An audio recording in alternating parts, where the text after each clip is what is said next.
j'ai fait une formation dans le cadre de la numérisation des monuments historiques. Et là, je remercie Mouassasat Toratul Medina de m'avoir invité.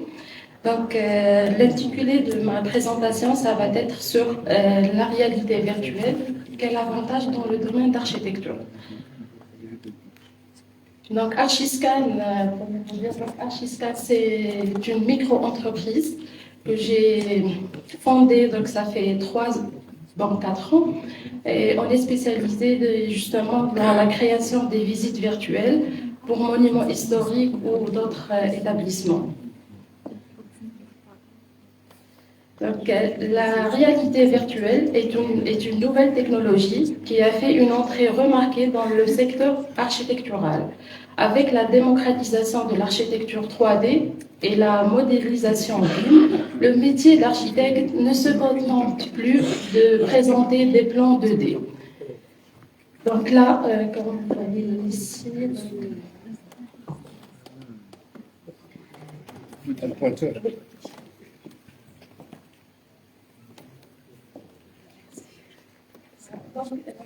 Donc, quand on présente des plans 2D, on obtient peu de réactions, donc les gens ne comprennent plus qu'est-ce que l'architecte il est en train de présenter. Par contre, si on fait une présentation avec réalité virtuelle, le maître d'ouvrage ou bien le client qui est en face de nous, il comprend mieux, il vit à l'intérieur de sa maison ou là, de l'équipement qu'on est en train de construire sans avant d'entamer les travaux de construction. La chose la plus importante dans la réalité virtuelle, il faut la comprendre, mais la réalité virtuelle, elle est divisée sur 2 volets. Le premier volet, c'est la 360. La 360 degrés quand l'établissement est existant. Donc, on prend juste une copie, un jumeau virtuel de l'établissement lui-même. Par contre, la 3D. La 3D permet de créer un environnement fictif 100% personnalisable. Là, on entame le projet, la construction. Vous pouvez ainsi créer un lieu qui n'existe pas, voilà, pour mettre en valeur des produits. Donc, par exemple, la période Covid, on a pu créer carrément des showrooms virtuels où on peut exposer des produits à vendre, même sans avec le showroom, il n'existe pas en réalité. Les avantages de la réalité virtuelle, en résumé, c'est gagner du temps. Quand on dit gagner du temps, c'est gagner de l'argent. Là, on fait le bureau d'études, par exemple, auparavant, on faisait de 5 à 6 consultations pour convaincre le client. Maintenant, avec le casque VR, donc on fait la 3D et le client, quasiment à partir de la deuxième consultation, on obtient le OK et on commence la réalisation du projet. Dans la 3D, dans tout ce qui n'est pas existant. Par contre, le patrimoine, donc les avantages de la 360 degrés, c'est de créer un jumeau virtuel qui aide la conservation et la préservation des monuments. Toujours, je cite l'exemple de la statue de Haïl Fawara à Sétif, où ils ont numérisé la statue à titre préventif. Ils ne savent pas, peut-être ils savent faire des cassures ou là. Exactement. Donc, à chaque fois où on fait des travaux de conservation, on revient toujours avec l'archive numérique. Bon, je termine ma présentation. Vu que le thème d'aujourd'hui, donc le thème de cet événement, c'est l'architecture et l'art. Donc, je vous présente une visite virtuelle de la mosquée Abou Marwan à Annaba. C'est la deuxième mosquée la plus ancienne en Algérie. C'est une mosquée ottomane située au nord de la Casbah d'Annaba. C'est l'une des plus anciennes et des la deuxième la plus ancienne en Algérie. Après celle de Mila. Après celle de Mila, exactement. Oui, oui, monsieur.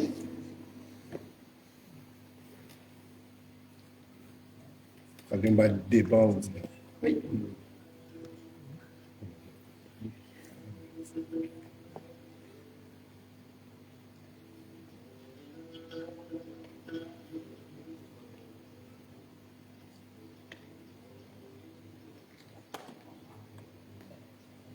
Normalement, il y a une explication. Quand on parle de visite virtuelle, donc l'interface de la visite, ça ressemble à ça.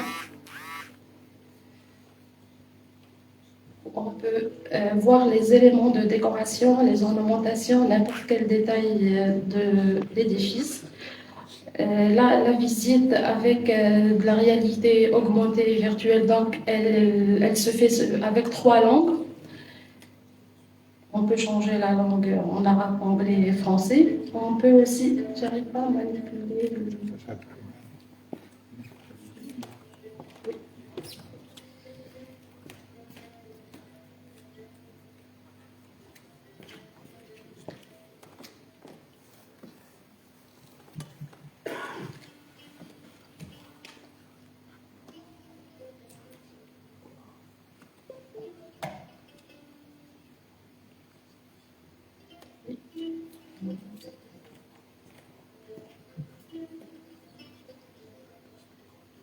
Là, on peut même pénétrer à des endroits inaccessibles. Par exemple, si vous allez à la mosquée en Rawel, vous ne pouvez pas rentrer à cet endroit. Donc là où on met la statue, des zones inaccessibles, vous pouvez les voir La ici. mosquée abrite le tombeau du cheikh ainsi que toute l'histoire et les événements qui ont marqué cet édifice.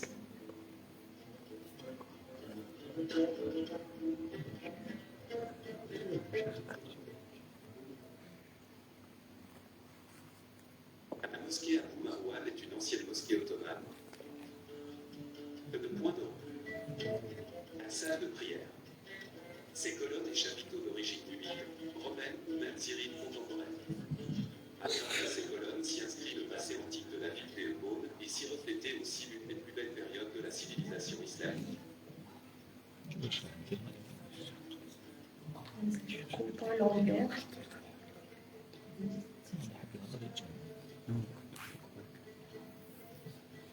Le point de repère urbain a été établi il y a plus de 10 siècles. Il a été construit en 425 de l'Hégire à l'époque de l'État ziride sous la supervision de l'ingénieur Kandel.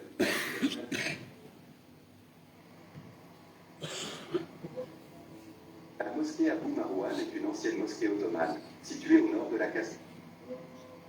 Après l'occupation française en 1830, la mosquée est transformée en hôpital militaire. Un étage est ajouté à son bâtiment d'origine. La mosquée a également été gravement endommagée et a été fermée en 1964 après l'explosion du navire d'armes d'un port alexandrien dans le port d'Annaba.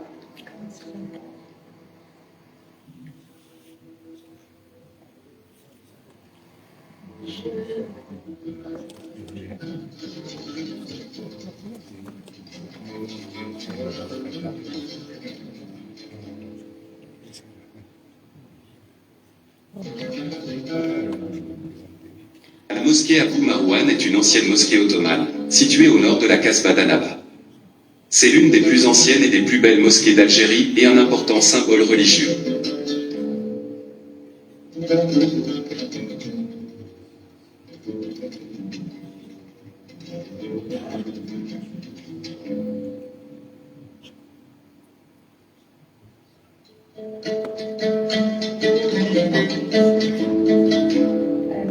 Là, vous êtes en train de faire une visite, mais avec casque VR, ça donne un autre.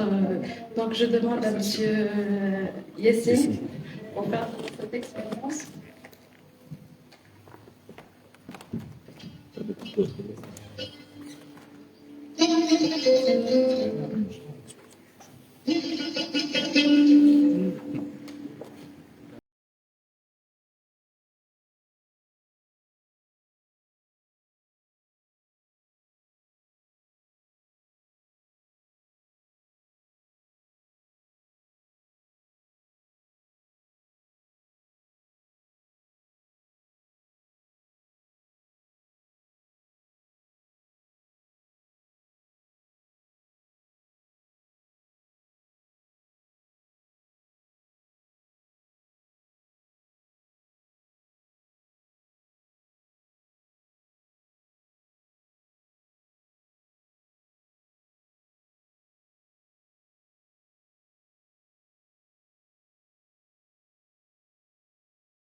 Mais ça donne un peu de vertige quand même.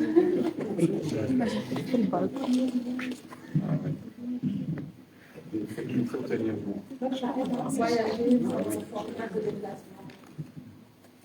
C'est super. On peut même voir les détails de près, les moindres détails, avec une couverture globale de l'ensemble des espaces.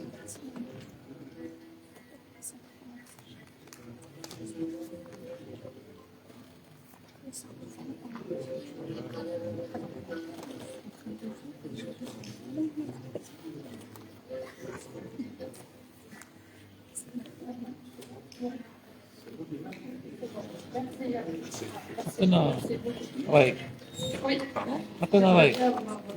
Non, on n'a rien vu. En fait, c'est une réelle visite virtuelle. Donc, on se balade à l'espace et quand on veut pénétrer un autre espace, il suffit de le fixer directement avec un pointeur. Il s'affiche directement sur le dispositif et là, on a cette possibilité de se déplacer d'une manière très fluide. Zoomer également et voir pratiquement tous les détails sur l'ensemble de l'espace visité. C'est vraiment du réel. Extraordinaire.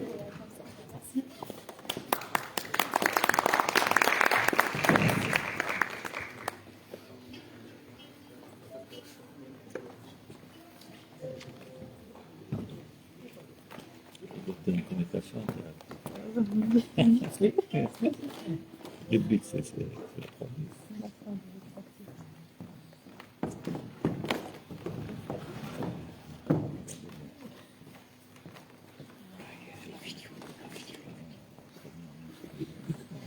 Merci, Madame Lagoun. Donc, j'invite donc l'ensemble des conférenciers. J'espère que vous avez noté toutes vos questions. Monsieur Stiti Raouf, Edgar Amrouche, Madame Kelkoul, Imed. Donc, comme il n'y a pas de micro-baladeur, celui qui veut poser sa question, il y a un micro qui est placé de l'autre côté.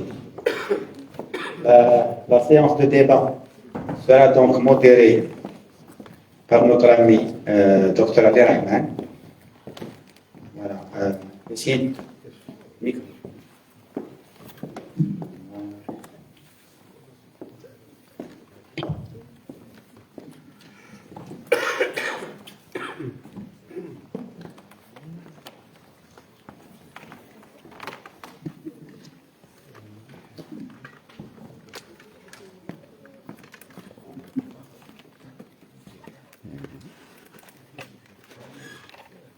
Alors, j'en profite pour gagner un petit peu de temps, le temps que les choses vont être ajustées. Bon,